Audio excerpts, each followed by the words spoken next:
కాసేపట్లో greater Hyderabad municipal corporation సర్వసభ్య సమావేశం జరగనుంది. 2025-26 ఆర్థిక సంవత్సరానికి 8,440 కోట్లతో బల్దియా బడ్జెట్ ప్రవేశపెట్టనున్నారు మేయర్ గద్వాల విజయలక్ష్మి.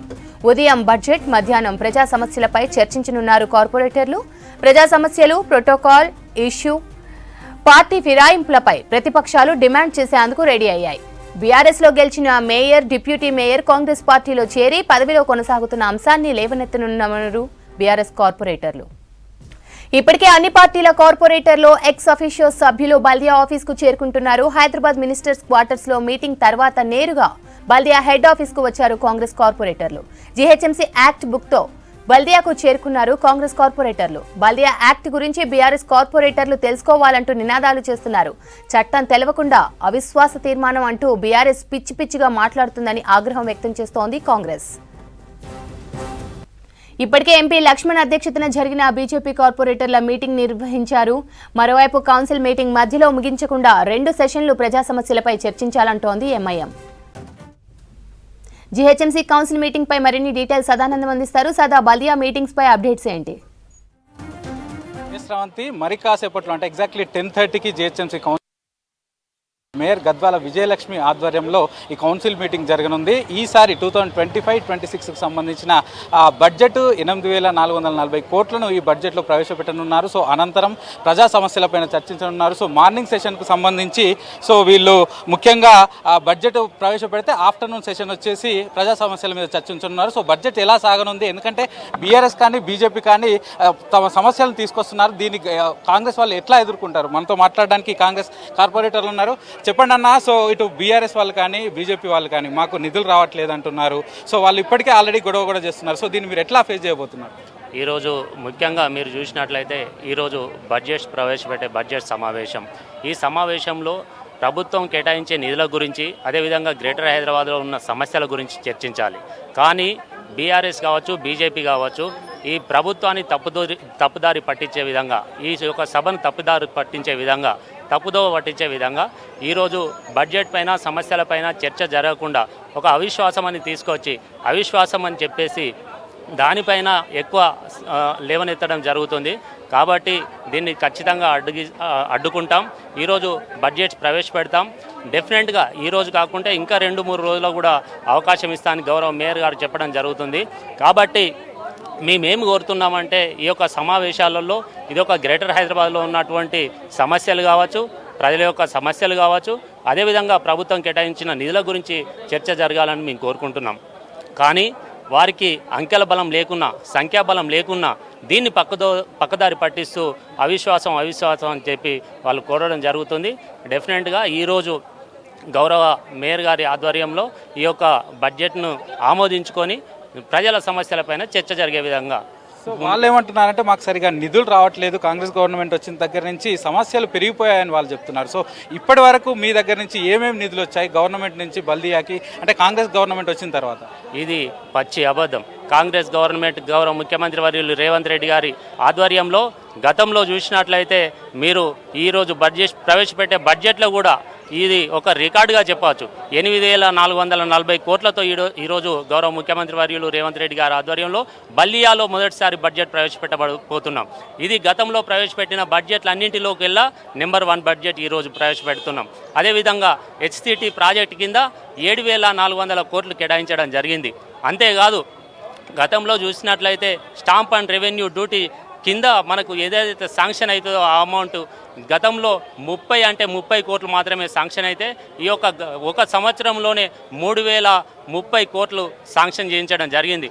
అదే కాదు ఈ యొక్క గ్రేటర్ హైదరాబాద్ను ప్రపంచ స్థాయిలో చూపించే విధంగా, ప్రపంచంలోనే నెంబర్ 1 సిటీగా తీసుకెళ్లే విధంగా మన గౌరవ ముఖ్యమంత్రి వారు రేవంత్ రెడ్డి గారు ప్రయత్నం చేస్తుంటే దీనిని కావాలని కక్షపూరితంగా వేరే రకంగా ఇది చేయడం ప్రతిపక్షాలు చేయడం జరుగుతుంది. ఈ కుట్రను తప్పకుండా తిప్పికొడతాం.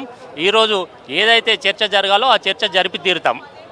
చూస్తున్నాం కదా, ఇటు గవర్నమెంట్కి సంబంధించి పూర్తి స్థాయిలో ఒక్కొక్కరిగా చేరుకుంటున్నారు. ఇటు బీజేపీ కానీ బీఆర్ఎస్ కానీ అసలు కాంగ్రెస్ గవర్నమెంట్ వచ్చిన తర్వాత నుంచి ఇటు జిహెచ్ఎంసీలో ప్రజా సమస్యలు పెరిగిపోతున్నాయి. అసలు ఎక్కడ కూడా ఎవరు పట్టించుకోవట్లేదు, నిధులు కూడా పూర్తి స్థాయిలో రావట్లేదు అంటూ కూడా ఇప్పటికే ఇక్కడ వీళ్ళు వచ్చి నిరసన చేపడుతుంటే ఇటు కాంగ్రెస్ వాళ్ళు మాత్రం పక్కగా అంటే ఇప్పటి నుంచి గవర్నమెంట్ వచ్చిన నుంచి స్పెషల్ ఫండ్స్ కింద ఇటు హెచ్సిటీ ప్రాజెక్టులకు వచ్చిన నుంచి స్పెషల్ ఫండ్స్ కింద ఇటు హెచ్సిటీ ప్రాజెక్టుల కోసం 8,000 కోట్లకు పైగా నిధులు వస్తుంటే మరోవైపు ఇదే కాకుండా రెవెన్యూ అలాగే రిజిస్ట్రేషన్ డిపార్ట్మెంట్ నుంచి రావాల్సిన 3,000 కోట్లను కూడా పెండింగ్లో ఉన్న డబ్బులను కూడా రిలీజ్ చేయించి పూర్తి స్థాయిలో బల్దియా డెవలప్మెంట్ కోసం కృషి చేస్తున్నారంటున్నారు. మరోవైపు ఈ బీఆర్ఎస్ వాళ్ళు లేవనెత్తుతున్న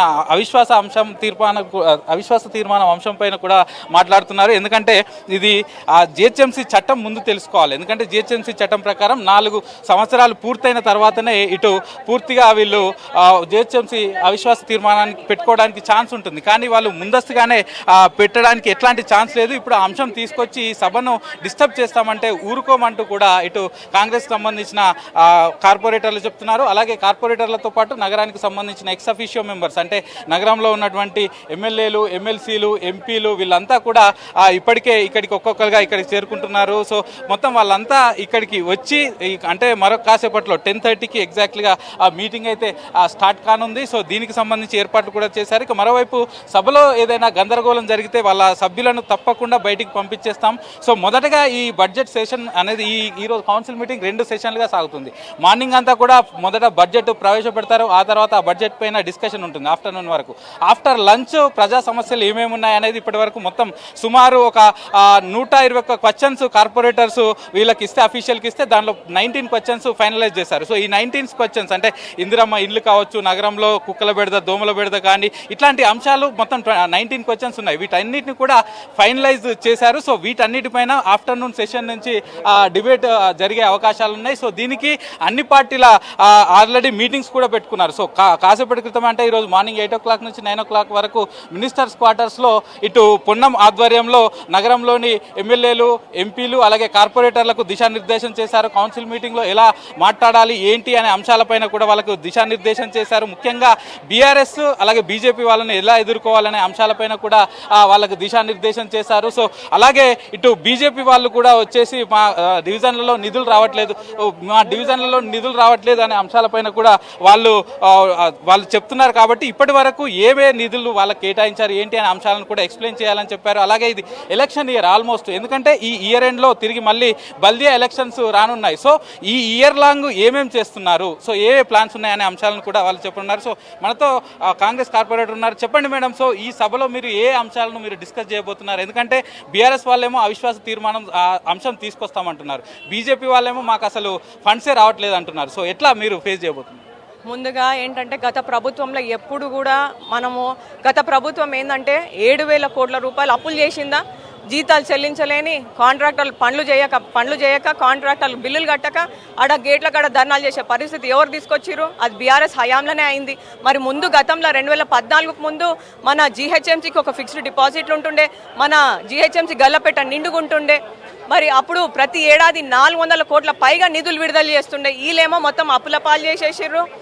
అసలు ఏంటంటే మరి రేవంత్ అనే సీఎం అయినాక నిర్జీవంగా ఉన్న మన జీహెచ్ఎంసీని పునర్జీవం పోస్తుర్రు.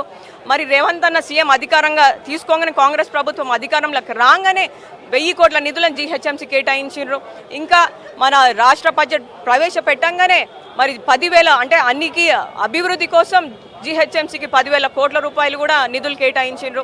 మరి ఇవే కాకుండా గతంలో స్టాంప్స్ అండ్ రిజిస్ట్రేషన్కి అప్పుడు నిధులు రాలే బీఆర్ఎస్ ప్రభుత్వం ఉన్నప్పుడు. అప్పుడు ఏమైంది? జీహెచ్ఎంసీ అప్పులు చేయాల్సిన పరిస్థితి వచ్చింది. మరి కాంగ్రెస్ ప్రభుత్వం వెంటనే నిర్ణయం తీసుకునేప్పటికీ 3,030 కోట్ల రూపాయలు రావడం జరిగింది. మరి రేవంత్ అని వచ్చిండు, ప్రతి కాడ ఏంటంటే అభివృద్ధి అవుతుంది. అంతెందుకు ఇప్పుడు ప్రతిపక్షాలు ఏమంటారు, అరే ఆడ మాకు ఫండ్ వస్తలేదు చేస్తలేదు అంటే, గతంలో ప్రతిపక్షంలో ఉన్న కాడ ఆ నియోజకవర్గానికి ₹1 నిధులు పోకపోతుండే, ఆడ అనాథలు లెక్క అవుతుండే. ఇప్పుడు అంతెందుకు మమ్మల్ని తీసుకోరు, ఉదాహరణకి ఉప్పలే తీసుకోరు, ఆడ కాంగ్రెస్ ఎమ్మెల్యే లేరు, కాంగ్రెస్ ఎంపీ కూడా లేరు. మరి అన్నాకి ఇట్లా బాధ ఉంది అని చెప్తే దాదాపు ఉప్పల్ నియోజకవర్గానికి 2,200 కోట్ల రూపాయలు నిధులు ఇచ్చిర్రు. మరి పనులు అన్నిటికాడ కూడా అవుతున్నాయి. సరే, గత 10 సంవత్సరాలుగా ఒక రేషన్ కార్డు ఇచ్చిర్రా? ఇప్పుడు పెద్ద పెద్ద మాటలు మాట్లాడుతున్నారు. ప్రతిపక్షంలో ఉన్నారు కాబట్టి మస్తు చెప్తారు. ఇప్పుడు బీజేపీలో అక్కడ ఏంది ఫ్యాన్సీ డ్రెస్ వేసుకొని వచ్చారు. అది బీఆర్ఎస్లో ఉన్నప్పుడు, బీఆర్ఎస్ ప్రభుత్వం ఉన్నప్పుడు వేసుకురావాలి, ఇప్పుడు కాదు. Thank you. సో చూస్తున్నారు కదా, మొత్తానికి ఇటు బీఆర్ఎస్ బీజేపీ వీళ్ళిద్దరు కూడా గొడవ చేయడానికి చూస్తున్నారు. సో సభ సరిగా జరగనీయకుండా వాళ్ళు ప్లాన్ చేస్తున్నారు, వాళ్ళు సభలో గందరగోళం సృష్టించడానికి ప్లాన్ చేస్తున్నారు. కానీ మేము మాత్రం ఇప్పటి వరకు మాకు ఏ నిధులు కేటాయించింది, ఎక్కడెక్కడ కేటాయించారో ఆ అన్ని అంశాలను తెలియజేస్తాం. దాంతోపాటు ఇప్పుడు గవర్నమెంట్ ఇప్పటి వరకు ఈ లాస్ట్ 1 ఇయర్గా బల్దియా కేటాయించిన బడ్జెట్ ఎంత అనేది పూర్తిగా ప్రజలకు తెలియజేస్తాం. అలాగే ప్రజా సమస్యలు ఏవేవైతే ఉన్నాయో వాటన్నిటిపైన చర్చిస్తాం. ఈ లాంగ్ ఇయర్ ఏం చేయబోతున్నామనే అంశాలను కూడా ఈ సభలో చర్చిస్తామంటూ కూడా కాంగ్రెస్ కార్పొరేటర్లు చెప్తున్నారు. రైట్ సదా.